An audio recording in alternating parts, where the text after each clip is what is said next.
Oh my witches, wizards, and warlocks. Welcome back to another week. This week we're going to do something a little different. We're going to take a little step back.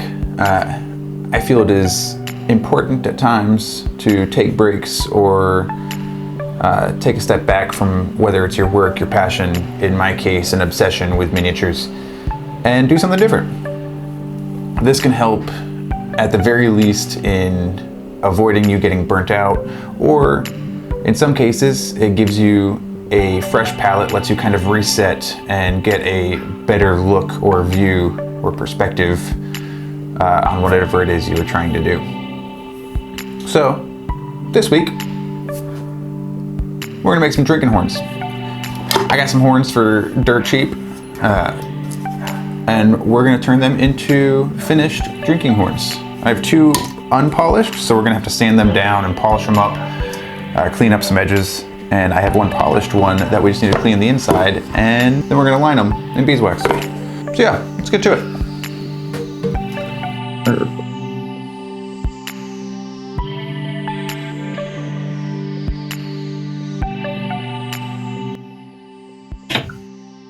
We're going to start off by sanding down the outside of the horn. There are many methods and different ways you can do this. Your easiest is probably going to be using a belt sander, but if you don't have one of those, or in my case, if yours is broken, then you can always resort with just hand sanding. I also kind of prefer hand sanding.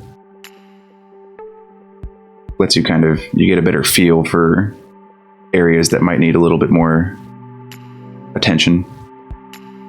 I like starting off with a rougher grit and working my way up to something very fine. I think I used 6 or 7 different various grits, starting from 60 grit, working my way all the way up to, I believe 1500 was what I ended up finishing on.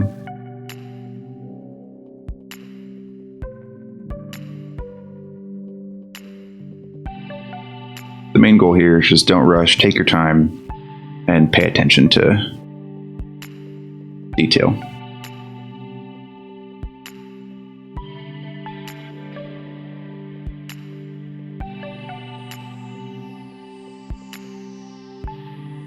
Next, we're going to Dremel in some runes. This is definitely optional, but it adds some nice character to your drinking horn.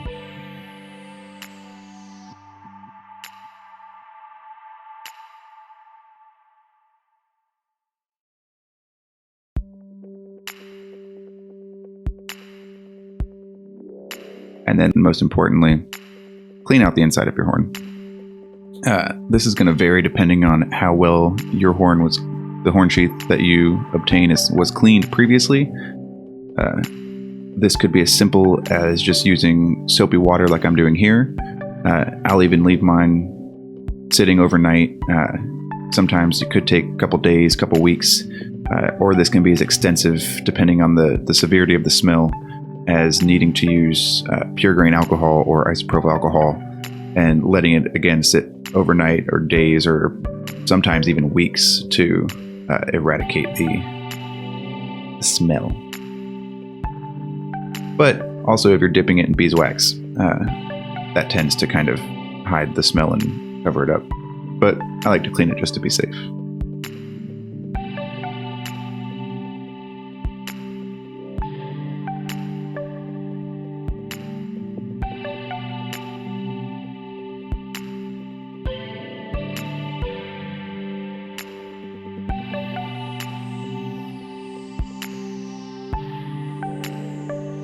And then almost lastly, we're going to take some gold paint and fill in the runes just to kind of really make them pop and add a lot more character to it.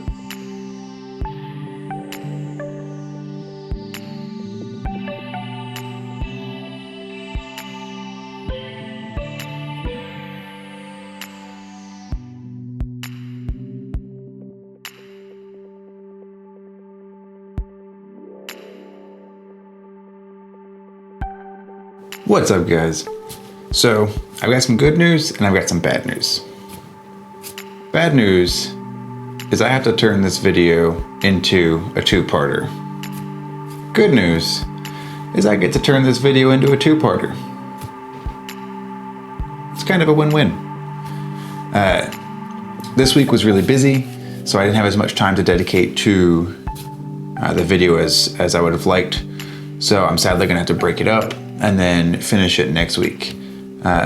So it sucks, but on the bright side, you get more drinking horns. So thank you all for watching. Thanks for hanging out. If you liked the video, hit that like button. If you disliked it, double tap that dislike button. Subscribe if you're not already a part of the Wizards Guild. I'd love to have you join us on our adventures. And as always, have a wonderful day. Get out and build something. And I'll see y'all next week when we finish these drinking horns. Hopefully.